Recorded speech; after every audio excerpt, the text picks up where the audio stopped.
പ്രിയപ്പെട്ട കൂട്ടുകാരെ, അക്ഷരപൂജയിലേക്ക് എല്ലാവർക്കും സ്വാഗതം. ഇന്ന് ഞാൻ നിങ്ങൾക്ക് വേണ്ടി അവതരിപ്പിക്കുന്നത് ടി പത്മനാഭൻ്റെ ഒരു കഥയാണ്. കഥയുടെ പേര് ഗൗരി എന്നാണ്. ടി പത്മനാഭൻ, ഗൗരി. 6 മാസത്തെ ഇടവേളയ്ക്ക് ശേഷം അവർ പരസ്പരം കാണുകയായിരുന്നു. ഗൗരി ക്ഷീണിച്ചിട്ടുണ്ടെന്ന് അയാൾക്ക് തോന്നി. എന്നു മാത്രമല്ല, ഗൗരിയെ കണ്ണടയോടുകൂടി കാണുന്നതും ആദ്യമായിട്ടായിരുന്നു. അയാൾ അവരെ പതുക്കെ ശരീരത്തോട് ചേർത്ത് പിടിച്ച് ആർദ്രമായ സ്വരത്തിൽ ചോദിച്ചു, എന്ത് പറ്റേ? ആദ്യം അവർ ഒന്നും പറഞ്ഞില്ല. പിന്നീട് നിർബന്ധപൂർവം ചോദിച്ചപ്പോൾ പറഞ്ഞു, ഈയിടെയായി ഒരു ഉത്സാഹക്കുറവ് അനുഭവപ്പെടുന്നു. വായിക്കുമ്പോൾ തലവേദന വരും. എന്തെങ്കിലും കാര്യമായി ആലോചിക്കുമ്പോഴും വരും. ഡോക്ടറെ കണ്ടപ്പോൾ പറഞ്ഞത് വിശേഷിച്ചൊന്നുമില്ല, കണ്ണട വയ്ക്കാത്തത് കൊണ്ടാണ് എന്നാണ്. അതുകൊണ്ട് ഇപ്പോൾ ഒരാഴ്ചയായി പോർട്ടിക്കോയിൽ അവർ രണ്ടുപേർ മാത്രമേ ഉണ്ടായിരുന്നുള്ളൂ. നേരം പുലരാറായിരുന്നെങ്കിലും ഇരുട്ട് അകന്നിരുന്നില്ല. നേരിയ മഞ്ഞുമുണ്ടായിരുന്നു. ഹോട്ടലിൽ എല്ലാവരും അപ്പോൾ രാവിലത്തെ സുഖകരമായ മയക്കത്തിലായിരുന്നു. ശരീരമില്ലാത്ത 2 ആത്മാക്കളെ പോലെ അവർ പരസ്പരം ചേർന്നു നിന്നു. അയാൾക്ക് അപ്പോൾ അവരോട് എന്തൊക്കെയോ പറയണമെന്നുണ്ടായിരുന്നു. പക്ഷേ ഒരു തരം കുറ്റബോധത്തിന് പൂർണ്ണമായും അടിപ്പെടുകയാൽ ഒന്നും പറയാൻ കഴിഞ്ഞില്ല. എന്തോ എനിക്കൊന്നും അറിയില്ല, ഗൗരി പറഞ്ഞു. ഈയിടെയായി ചില രാത്രികളിൽ ഒറ്റയ്ക്ക് ഞെട്ടി ഉണർന്ന് അയാളുടെ ഉള്ളിൽ പൊടുന്നനെ ഒരു കൊളുത്തി വലിയുണ്ടായി. ശരീരമാകെ വിറയ്ക്കുകയും ചെയ്തു. പക്ഷേ തൻ്റെ ഭാവപ്പകർച്ച പുറത്തു കാണരുതെന്ന് അയാൾക്കുണ്ടായിരുന്നു. അയാൾ അവരുടെ കൈ അമർത്തി പിടിച്ചു പറഞ്ഞു, ഇല്ല ഇല്ല, നമ്മൾക്കൊരിക്കലും വയസ്സാവുകയില്ല. അവർ അപ്പോൾ പുഞ്ചിരിക്കാൻ ശ്രമിച്ചു. എന്തോ പറയാനും അവർ ആരംഭിച്ചു.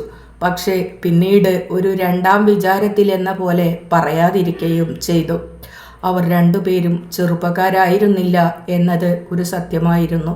എന്നാൽ അവർ മധ്യവയസ്കരുമായിരുന്നില്ല. രണ്ടിൻ്റെയും നടുവിൽ എവിടെയോ ആയിരുന്നു അവരുടെ പ്രായം. അയാൾക്ക് അവരെ അപേക്ഷിച്ച് വയസ്സ് അല്പം കൂടുതലുണ്ടായിരുന്നുവെങ്കിലും ഒരിക്കലും അത് തോന്നിച്ചിരുന്നില്ല. വയസ്സിനെപ്പറ്റി ഒരിക്കലും അവർ സംസാരിക്കാറുണ്ടായിരുന്നില്ല. അതുകൊണ്ട് ഇപ്പോൾ ആദ്യമായി അത് കേട്ടപ്പോൾ ഗൗരി പിന്നീട് പറഞ്ഞു, വെറുതെ നമ്മൾ എന്തൊക്കെയോ പറഞ്ഞ് സമയം കളഞ്ഞു. വരൂ, വേഗം നടക്കാം. അവിടെ എത്തുമ്പോൾ ഇന്നൊരു പക്ഷേ. അയാൾ തിടുക്കത്തിൽ പറഞ്ഞു, ഇല്ല ഇല്ല, എൻ്റെ കുട്ടി അവിടെ എത്തുന്നതിന് മുമ്പായി ഒരിക്കലും സൂര്യൻ ഉദിക്കില്ല. എനിക്ക് നല്ല ഉറപ്പുണ്ട്. കടലിന് സമാന്തരമായി പോകുന്ന റോഡിലൂടെ അവർ നടന്നു. ഇതിനു മുമ്പും ഒന്നിലധികം തവണ ഇതിലൂടെ അവർ പോയിട്ടുണ്ടായിരുന്നു. എപ്പോഴും പുലർച്ചയ്ക്കു തന്നെ. എന്നിട്ട് കടലിലേക്ക് തള്ളി നിൽക്കുന്ന പാറയുടെ മുകളിൽ സൂര്യൻ കടലിൽ നിന്ന് ഉദിച്ചുയരുന്നതും കാത്ത്. ഗോപാൽപൂരിനോട് എന്താണ് ഗൗരിക്ക് ഇത്ര വലിയ ഇഷ്ടം എന്ന് അയാൾക്കൊരിക്കലും മനസ്സിലായിരുന്നില്ല. ഒന്ന് ആലോചിച്ചാൽ അതിലും സുന്ദരമായ സ്ഥലങ്ങൾ അവർ വേറെ കണ്ടിരുന്നില്ലേ? അവിടങ്ങളിലൊക്കെ താമസിച്ചിരുന്നില്ലേ? മഹാബലേശ്വർ, പച്മാരി, ഡാർജിലിംഗ്, കന്യാകുമാരി. എന്നിട്ടും ഗൗരിക്ക് എന്നും ഇഷ്ടം ഗോപാൽപൂരിനോട് തന്നെയായിരുന്നു. ഒന്നുകിൽ ടൂറിസ്റ്റുകളുടെ ബഹളം ആരംഭിക്കുന്നതിന് തൊട്ടു മുമ്പ്, അല്ലെങ്കിൽ സീസൺ കഴിഞ്ഞ ഉടനെ. അവിടത്തെ കടൽക്കരയിലൂടെ, ഗ്രാമത്തിലൂടെ പകലുകൾ നടന്നു നീക്കി എല്ലാ പുലർച്ചകളിലും പാറക്കെട്ടിൽ ചെന്നിരുന്ന് അവിടുത്തെ ഹോട്ടലിലെ ശാന്തമായ അന്തരീക്ഷത്തിൽ സമയത്തെക്കുറിച്ച് ഒരു ബോധവുമില്ലാതെ, ഒരു വേവലാതിയുമില്ലാതെ തണ്ടും വലയുമായി മീൻ പിടിക്കാൻ പോകുന്ന ഏതാനും പേർ അവരെ മുറിച്ചു കടന്നുപോയി. അതൊഴിച്ചാൽ റോഡ് അപ്പോഴും വിജനമായിരുന്നു. മഞ്ഞിൻ്റെ കട്ടി നിമിത്തം ഒന്നും വ്യക്തമായി കാണാമായിരുന്നില്ല. വഴിവിളക്കുകളാണെങ്കിൽ വെളിച്ചത്തിൻ്റെ നേരിയ ചീളുകൾ മാത്രമായിരുന്നു. വിളക്കുകാലുകളുടെ ചുറ്റും ശലഭങ്ങൾ നൃത്തം ചെയ്തുകൊണ്ടിരുന്നു. അവർ രണ്ടുപേരും ഒന്നും സംസാരിക്കാതെ നടന്നു. എങ്കിലും അയാൾ ആലോചിക്കുന്നുണ്ടായിരുന്നു. 6 മാസം മുമ്പ് ഗൗരി എഴുതി, ഇത്തവണ കാഠ്മണ്ഡുവിൽ ഒരാഴ്ച മാനേജ്മെൻറ്റ് സെമിനാർ. ഞങ്ങളുടെ കമ്പനിയിലെ ടോപ്പ് എക്സിക്യൂട്ടീവ്സ് മാത്രമേയുള്ളൂ. വെളിയിൽ നിന്ന് ആരെയും വിളിക്കുന്നില്ല. ഇതിൻ്റെ നടത്തിപ്പിൻ്റെ പൂർണ്ണ ഉത്തരവാദിത്തം എനിക്കാണ്. ജനുവരി 7-ന് തീരും. അത് കഴിഞ്ഞ് ഒരാഴ്ച ലീവ് എടുത്ത് നേപ്പാളിൽ തന്നെ കഴിയുവാൻ ഞാൻ ആഗ്രഹിക്കുന്നു. നിങ്ങൾ വരില്ലേ?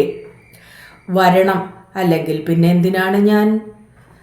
നമുക്ക് രണ്ടുപേർക്കും കൂടി. ഒരിക്കൽ എന്നോട് അന്നപൂർണയുടെ താഴ്വരയിലുള്ള ഒരു തടാകത്തെയും തടാകത്തിന്റെ നടുവിലുള്ള ഏകാന്തമായ ഒരു ദ്വീപിനെയും കുറിച്ച് പറഞ്ഞിരുന്നില്ലേ? നമ്മൾ പരിചയപ്പെടുന്നതിന് മുമ്പ് ഒരു തവണ ആ ദ്വീപിലെ പഴയ ഒരു ഹോട്ടലിൽ ചെന്ന് ഏതാനും നാളുകൾ കഴിച്ചുകൂട്ടിയതിനെ കുറിച്ച് പറയാറില്ലേ? എനിക്ക് ഇപ്പോൾ അവിടെ പോകാൻ, എൻ്റെ ഈ ലോകത്തെ പൂർണ്ണമായും മറന്ന് അങ്ങയുടെ കൂടെ ഏതാനും നാളുകൾ കഴിക്കാൻ ധൃതിയായിരിക്കുന്നു. അയാൾ ഓർത്തു. എഴുത്തു കിട്ടിയതു മുതൽ അയാൾക്ക് ധൃതിയായിരുന്നല്ലോ. വൈകുന്നേരം അവർ പശുപതിനാഥന്റെ ക്ഷേത്രത്തിലേക്ക് പോയി. ഉച്ചക്കത്തെ ഫ്ലൈറ്റിന് അയാൾ എത്തിയിട്ടേ ഉണ്ടായിരുന്നുള്ളൂ. ഗൗരി ഒരു കൊച്ചുകുട്ടിയുടെ ആഹ്ലാദത്തോടും ഉത്സാഹത്തിമിർപ്പോടും കൂടി പറഞ്ഞു, നമുക്ക് നടന്നിട്ട് പോവാം. അതിനു മുമ്പും അവിടെ പോയിട്ടുള്ള അയാൾ പറഞ്ഞു, ക്ഷീണിക്കൂ, ഇത്തിരി ദൂരണ്ട്, വഴിയാണെങ്കിൽ ഒരു വൃത്തിയുമില്ലാത്ത. അപ്പോൾ ഗൗരി വീണ്ടും പറഞ്ഞു, അത് സാരമില്ല, ഞാൻ ക്ഷീണിച്ചാൽ എന്നെ നോക്കാൻ എൻ്റെ കൂടെ ഇപ്പോൾ. എന്നിട്ട് ഗൗരവം നടിച്ചുകൊണ്ട്, എന്നാൽ കുസൃതി ചിരിയോടുകൂടി, ഇത്തവണ ദേവന്റെ മുന്നിലെത്തുമ്പോൾ ഞാൻ സനാഥയായിരിക്കുമല്ലോ. അയാൾ ഓർത്തു. സനാഥ എന്ന വാക്ക് ഗൗരി ഉച്ചരിച്ചപ്പോൾ അവരുടെ ശബ്ദം തെല്ലും വിറച്ചിരുന്നില്ലേ? അവരുടെ ഭംഗിയേറിയ കണ്ണുകളിൽ പ്രതീക്ഷയുടെ തീനാളങ്ങൾ പടർന്നു കയറിയിരുന്നില്ലേ? പക്ഷേ അപ്പോൾ അയാൾ, സന്ധ്യയ്ക്കാണ് അവർ ക്ഷേത്രത്തിലെത്തിയത്. ക്ഷേത്രത്തിലെത്തിയപ്പോൾ ഗൗരി ദേവനെക്കുറിച്ചൊക്കെ മറന്നുപോയി. മടുപ്പോടെ ഗൗരി പറഞ്ഞു, എന്തോരു വൃത്തികേട്. ക്ഷേത്രത്തിന്റെ പുറകിലെ വലിയ കൽക്കെട്ടിൽ ചരിച്ചു പണിത പടവുകളിലൂടെ അവർ ബാങ്മതിയുടെ കരയിലേക്ക് ഇറങ്ങിച്ചെന്നു. അകലെയുള്ള മലകളിൽ നിന്ന് മണ്ണ് കുത്തിയിളകി ഉന്മാദിനിയെ പോലെ അലറി പാഞ്ഞു വരുന്ന ബാങ്മതി അവിടെ അല്പം ശാന്തമായിരുന്നു. എങ്കിലും അവൾ ഇരുണ്ടു തന്നെ കാണപ്പെട്ടു. ബാങ്മതിയുടെ കരയിലെ ചിതകളിൽ ശവങ്ങൾ എരിയുന്നുണ്ടായിരുന്നു. മുക്കാലും കത്തിത്തീരാറായ ശവങ്ങൾ, കത്തിപ്പാതിയായ ശവങ്ങൾ, തീപിടിച്ചു തുടങ്ങിയ ശവങ്ങൾ, തങ്ങളുടെ ഊഴവും കാത്ത് നദിക്കരയിൽ വിറങ്ങലിച്ചു കിടന്ന ശവങ്ങൾ. ആകാശം ഇരുണ്ടു കിടക്കുകയായിരുന്നു. വളരെ നേരിയ ഒരു ചാറ്റൽ മഴയുണ്ടായിരുന്നു. പക്ഷേ അവൾ അതൊന്നും അറിയാതെ ബാങ്മതിയുടെ കരയിലെ ചിതകളിലേക്കു നോക്കി മൂകരായി നിന്നു. ഒരു ഘട്ടത്തിൽ മതി, വാ പോകാം എന്ന് അയാൾ പറഞ്ഞപ്പോൾ ഗൗരി സമ്മതിച്ചില്ല. ഗൗരി അയാളുടെ കൈ പിടിച്ചു നിർത്തി. ഗൗരി ഒന്നും പറയുന്നുണ്ടായിരുന്നില്ല. ഗൗരിയുടെ കണ്ണുകൾ പൂർണ്ണമായും ചിതകളിലായിരുന്നു. ചിതകൾ ശബ്ദമുണ്ടാക്കിക്കൊണ്ട് എരിഞ്ഞു. ഗൗരി മങ്ങിയ ഒരു ചിത്രത്തിൽ എന്ന പോലെ സ്തബ്ധയായി. പിറ്റേന്നു കാലത്ത് അവർ വിമാനത്തിൽ പൊക്കാറയിലേക്ക് പോയി. വയലുകളുടെ, വീടുകളുടെ, ബാങ്മതിയുടെ മുകളിലൂടെയൊക്കെ അവരുടെ കൊച്ചു വിമാനം താണു പറന്നു. ഗൗരി വളരെ ആഹ്ലാദവതിയായിരുന്നു. പൊഖാറയിൽ നിന്ന് അന്നപൂർണയുടെ തണലിലേക്ക് കാറിൽ, പിന്നീട് തടാകത്തിന്റെ മധ്യത്തിലുള്ള പഴയ ഹോട്ടലിൽ. ഹോട്ടൽ എന്ന് വെച്ചാൽ ചെത്തിത്തേക്കാത്ത ഉരുളൻ കല്ലുകളും മിനുക്കാത്ത കാട്ടുതടിയും കൊണ്ട് നിർമ്മിച്ച ഏതാനും കുടിലുകൾ. കുടിലുകളിൽ മുള കൊണ്ടും ചൂരൽ കൊണ്ടും മെടഞ്ഞെടുത്ത കട്ടിൽ, മേശ, കസേര. ബാഹ്യലോകത്ത് ലഭിക്കുന്ന സൗകര്യം എന്ന് പറയാൻ അവിടെ ആകെ ഉണ്ടായിരുന്നത് പൈപ്പ് വെള്ളവും ഇലക്ട്രിസിറ്റിയുമായിരുന്നു. പിന്നെ ടെലിഫോണും. ഏറ്റവും സമാധാനം നിറഞ്ഞ ഏതാനും ദിവസങ്ങൾ. കുടിലിലെ വരാന്തയിൽ നിന്ന് കാണുന്ന തടാകത്തിലെ ജലപ്പരപ്പ്, തടാകത്തിൻ്റെ അങ്ങേക്കരയിലുള്ള താഴ്വരകൾ, താഴ്വരകളിലെ കാട്ടുപൂക്കൾ, എല്ലാറ്റിനും ഉപരിയായി സദാ മഞ്ഞിൻ്റെ ശിരോവസ്ത്രം അണിഞ്ഞു നിൽക്കുന്ന അന്നപൂർണ. ഗൗരി ആഹ്ലാദവതിയായിരുന്നു. എങ്കിലും അയാളുടെ ഉള്ളിൽ മിക്കപ്പോഴും ഭയമുണ്ടായിരുന്നു.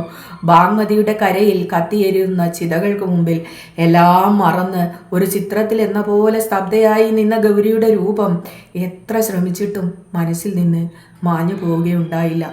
പിന്നീട് ഒഴിവു ദിവസങ്ങൾ തീർന്നപ്പോൾ രണ്ടുപേരും രണ്ടു വഴിക്ക് അവരുടേതായ ലോകങ്ങളിലേക്ക് പതിവ് പോലെ മുഖം മൂടികളും അണിഞ്ഞ് തിരിച്ചെത്തിയ ഉടനെ തന്നെ ഗൗരി എഴുതി, ഇന്നലെ യാത്രയുടെ ക്ഷീണം ഞാൻ അറിഞ്ഞതേയില്ല. എൻ്റെ ഒപ്പം ആരാണ് ഉണ്ടായിരുന്നതെന്നോ പറയില്ല, എനിക്കറിയില്ല. ഞാൻ ആകെ മാറിയിരിക്കുന്നു. ഈ സ്നേഹം, മധുരമായ വേദന തന്നെ. അങ്ങ് ഒരിക്കൽ എഴുതിയില്ലേ വേദനയോടുകൂടി സ്നേഹിക്കുന്നുവെന്ന്? എത്ര ശരി.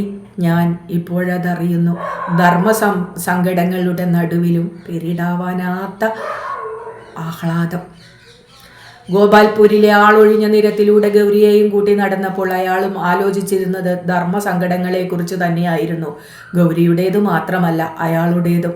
ഒരു ഘട്ടത്തിൽ ഗൗരി ചോദിച്ചു, എന്താണ് ആലോചിച്ചുകൊണ്ടിരിക്കുന്നത്? ഒന്നും പറയാതെ.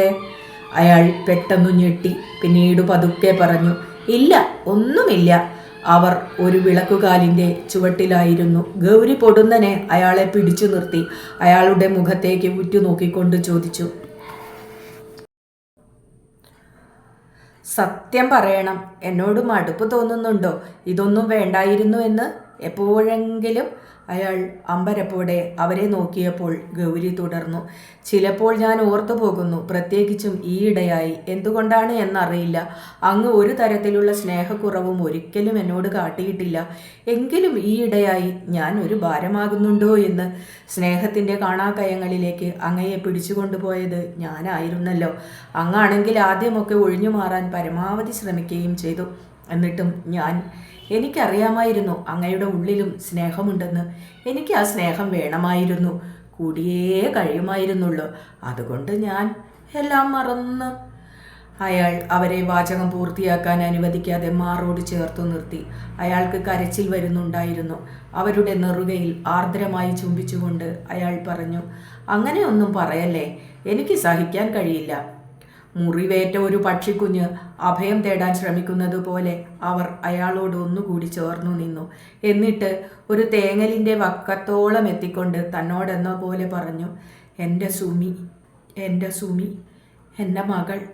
അവളെ കാണാൻ ഞാൻ ഒരു കള്ളിയെ പോലെ പാത്തും പതുങ്ങിയും ബോർഡിങ്ങിൽ ചെന്ന്. അവരെ സമാധാനിപ്പിക്കാൻ അയാളുടെ കയ്യിൽ അപ്പോൾ വാക്കുകൾ ഉണ്ടായിരുന്നില്ല. അവർ വീണ്ടും പറഞ്ഞു, ഡൈവോഴ്സും തരില്ല അത്ര. വേണമെങ്കിൽ ഞാൻ കോടതിയിൽ പോകട്ടെ എന്നാണ് പറയുന്നത്. ഇതുവരെയും എന്നെ ദ്രോഹിച്ചത് പോരാതെ ഇനിയും വയ്യ. അവർ രണ്ടുപേരും ഒന്നും പറയാൻ കഴിയാതെ അവിടെ നിന്നു. ഒടുവിൽ കുറെ കഴിഞ്ഞപ്പോൾ അയാൾ പതുക്കെ പറഞ്ഞു, വരൂ, സൂര്യനെ കാണാനല്ലേ നമ്മൾ എത്രയോ അകലെ നിന്ന് ഇവിടെ വരെ കാലത്തു തന്നെ വന്നിട്ട്. അവർ പുഞ്ചിരിക്കാൻ ശ്രമിച്ചു. ഞാൻ എന്തൊക്കെയോ പറഞ്ഞു പോയി. പറയാൻ പാടില്ലാത്തതായിരുന്നു. പക്ഷേ ഒരു നിമിഷം മനസ്സിന്മേലുള്ള പിടി വിട്ടുപോയി. അയാൾ അവരെ തലോടിക്കൊണ്ടു പറഞ്ഞു, വരൂ, നമുക്ക് നടക്കാം. നിരത്തിൽ നിന്ന് കടൽക്കരയിലേക്ക് ഇറങ്ങി. ഇപ്പോൾ വളരെ അടുത്തതെങ്കിലും രാവിലത്തെ മഞ്ഞിൽ നനഞ്ഞ് ധൂസരമായ ഒരു ചിത്രം പോലെ അവ്യക്തമായി മാത്രം കാണുന്ന പാറക്കൂട്ടങ്ങളുടെ നേർക്കു നടക്കുമ്പോൾ അയാൾ തനിക്ക് വളരെ ഇഷ്ടമായ ഒരു പഴയ കവിതയുടെ ഈരടികൾ പതുക്കെ ഉരുവിട്ടുകൊണ്ടിരുന്നു. ഒരു താരകയെ കാണുമ്പോൾ അത് രാവു മറക്കും, പുതുമഴ കാണെ വരൾച്ച മറക്കും. കടൽ ശാന്തമായിരുന്നു. സൂര്യൻ ഉദിച്ചുയരുന്നതും കാത്ത് പാറക്കൂട്ടങ്ങളുടെ മുകളിൽ കടലിലേക്കു നോക്കി അവൾ ഇരുന്നു. അവർ ഒന്നും സംസാരിച്ചിരുന്നില്ല.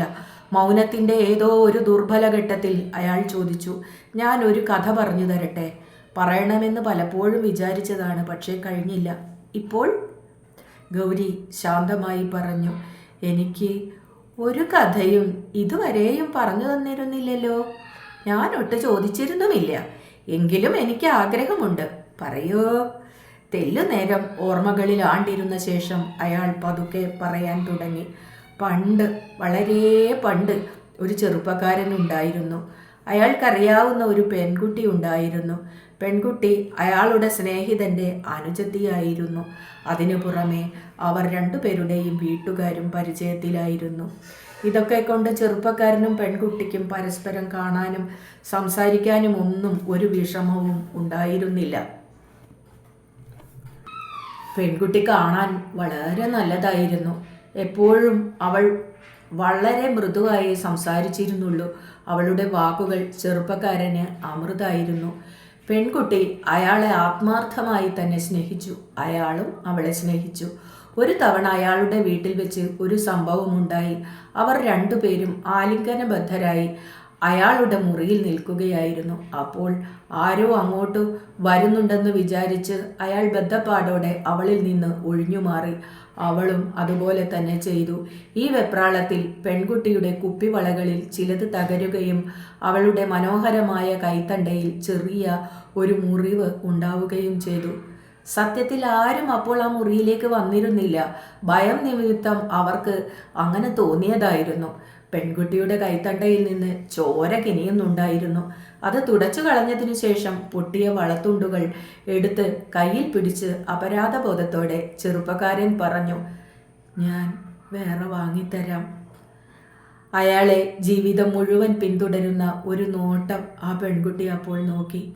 അവൾ പറഞ്ഞു, വേറെ വാങ്ങിത്തരണ്ട, ഇത് എപ്പോഴും ഓർമ്മയുണ്ടായാൽ മതി. ചെറുപ്പക്കാരൻ പിന്നീട് ഉന്നത വിദ്യാഭ്യാസത്തിനായി അന്യദിക്കിലേക്ക് പോയി. ആ ഇടയ്ക്ക് അവർ ചുരുക്കമായേ കണ്ടിരുന്നുള്ളൂ. പെൺകുട്ടിയുടെ കുറ്റം കൊണ്ടായിരുന്നില്ല. സത്യത്തിൽ അയാളായിരുന്നു ഒരു ഭീരുവിനെ പോലെ പെരുമാറിയത്. പിന്നീട് കാലാന്തരത്തിൽ പെൺകുട്ടി വിവാഹിതയാവുകയും ഒരമ്മയാവുകയും ചെയ്തു. അവളെ കല്യാണം കഴിച്ചത് നല്ല ധനസ്ഥിതിയുള്ള ഒരു ബിസിനസ്സുകാരനായിരുന്നു. പശ്ചാത്താപത്തിൻ്റെ മുള്ളുകൾ ഇടയ്ക്കൊക്കെ ചെറുപ്പക്കാരൻ്റെ മനസ്സിനെ കുത്തി നോവിക്കാറുണ്ടായിരുന്നെങ്കിലും അവൾ ഒരു നിവൃത്തിയുള്ള വീട്ടിലാണല്ലോ എത്തിയത്. നല്ല ഭർത്താവിനെയാണല്ലോ അവൾക്ക് ലഭിച്ചത്. സംതൃപ്തമായ ഒരു കുടുംബജീവിതമാണല്ലോ അവൾ നയിക്കുന്നത് എന്നൊക്കെ ഓർത്ത് അയാൾ അപ്പോഴൊക്കെ സ്വയം സമാധാനിച്ചു. പക്ഷേ അയാളുടെ സമാധാനത്തിനൊന്നും ഒരടിസ്ഥാനവും ഉണ്ടായിരുന്നില്ല എന്നതായിരുന്നു സത്യം.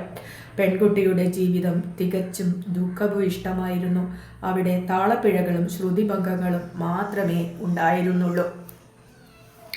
പിന്നീട് അധികമൊന്നും വൈകാതെ തന്നെ അവൾ രോഗബാധിതയാവുകയും മരിക്കുകയും ചെയ്തു. മരിക്കുന്നതിന് മുമ്പ് ചെറുപ്പക്കാരൻ അവളെ ഒരിക്കൽ കണ്ടിരുന്നു. അയാൾ ഒരു സ്നേഹിതനെ കാണാനായി പോവുകയായിരുന്നു. ആ വഴിക്ക് എവിടെയോ ആണ് പെൺകുട്ടി ഭർത്താവിൻ്റെ കൂടെ താമസിച്ചിരുന്നത് എന്ന് അയാൾക്ക് അറിയാമായിരുന്നു. അയാൾ പലതും ഓർത്ത് ഇടവഴിയിലൂടെ നടക്കുമ്പോൾ മുകളിലെ വളപ്പിൽ നിന്ന് ഒരു ശബ്ദം കേട്ടു. നോക്കിയപ്പോൾ മരം മറഞ്ഞു നിൽക്കുന്ന പെൺകുട്ടിയായിരുന്നു. അയാളെ തന്നെ നോക്കിക്കൊണ്ട് അയാൾ ഞെട്ടിത്തെറിച്ചുപോയി. പെൺകുട്ടി വളരെ ക്ഷീണിച്ച് ചോരയെല്ലാം പോയി വിളറി. ഒരു നൊടിയിട മാത്രമേ അവർ പരസ്പരം നോക്കി നിന്നുള്ളൂ. എങ്കിലും ആ ചുരുങ്ങിയ സമയം കൊണ്ട് തന്നെ അവളുടെ കണ്ണുകളിൽ പഴയ സ്നേഹവും പ്രതീക്ഷയും ഒക്കെ വഴിഞ്ഞൊഴുകുന്നത്. പക്ഷെ അപ്പോഴും ചെറുപ്പക്കാരൻ ഒരു ഭീരുവിനെ പോലെ തന്നെ പെരുമാറി.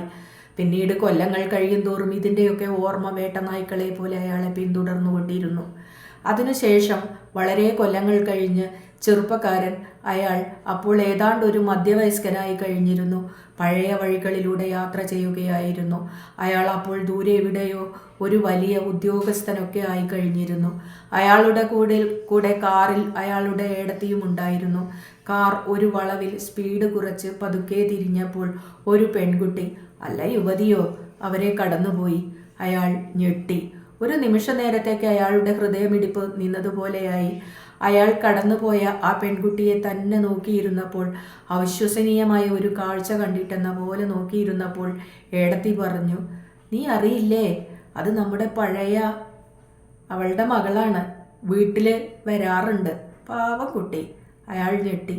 ഏടത്തി എന്തോ ഓർത്തിട്ടെന്ന പോലെ ഒരു നിശ്വാസത്തോടെ വീണ്ടും പറഞ്ഞു, അവളുടെ അമ്മ. അയാൾ ഒന്നും പറയാൻ കഴിയാതെ കണ്ണടയൂരി ടവൽ കൊണ്ട് മുഖം തുടച്ചുകൊണ്ടിരുന്നു. ടവൽ നനയുന്നുണ്ടായിരുന്നു. കഥ നിർത്തി. അയാൾ മിണ്ടാതിരുന്നു. ഗൗരിയും ഒന്നും പറയുന്നുണ്ടായിരുന്നില്ല. എങ്കിലും അവരുടെ കൈകൾ സ്നേഹപൂർവ്വം അയാളെ. ഗോപാൽപൂരിലെ കടലിനു മുകളിൽ അപ്പോഴും മേഘങ്ങൾ ഉണ്ടായിരുന്നു. സൂര്യൻ മേഘങ്ങൾക്കു പിറകിൽ ഒളിച്ചു കളിക്കുന്നത് പോലെ തോന്നി. അവർ ക്ഷമയോടെ കാത്തിരുന്നു.